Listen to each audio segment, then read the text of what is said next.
ஆத்ம வணக்கம். அன்பே சிவ மனமே குரு. வணக்கம் சாமி. வணக்கம்மா. விவேகானந்தரை பற்றி கொஞ்சம் சொல்லுங்க சாமி. விவேகானந்தர் கொல்கத்தாவில் பிறந்தாருமா. அவர் பேர் நரேந்திரன். அவர் பேர் அம்மா அப்பாச்சி பேர். அவங்க அப்பா வந்து கோர்ட்டில் குமுஸ்தா இருந்தார். விவேகானந்தர் பிஏ பட்டதாரி அப்பயே அவர். ஆனால் வந்து அவர் வறுமையில் இருக்கும்போது காலத்தில் அவர் என்ன செய்வார், ஒரு கொல்கத்தாவில் வந்து ஒரு சாமியாரை பார்த்து கடவுள் நீ பார்த்தியா, கடவுள் நீ பார்த்தாயிரம் ஒரு அடித்து கேட்டுன்னு வர்றாரு.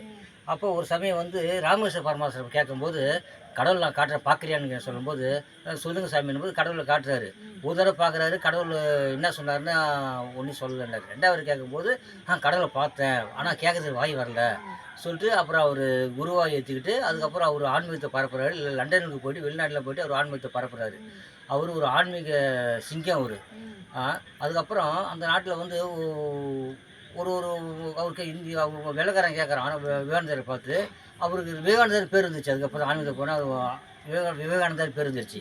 அப்புறம் பார்த்து கேட்கும்போது, எங்கள் நாட்டு பெண்கள்லாம் வந்து கை கொடுக்குறாங்க, ஏன் உங்கள் நாட்டு பெண்கள் கை கொடுக்க மாட்டாங்கன்னும் போது, நீ உங்கள் நாட்டு இளவரசி கை கொடுப்பீங்களா, அது எப்படி இளவரசி கை கொடுக்க முடியும், அப்போ எங்கள் நாட்டு இந்தியாவில் இருக்கிற ஒரு பெண்களும் இளவரசி தான் எங்கள் நாட்டில், அதனால தான் கையெழுத்து கும்பிட்றோம் எல்லாரையும் என்றார். அதுக்கப்புறம் என்ன செய்கிறாரு,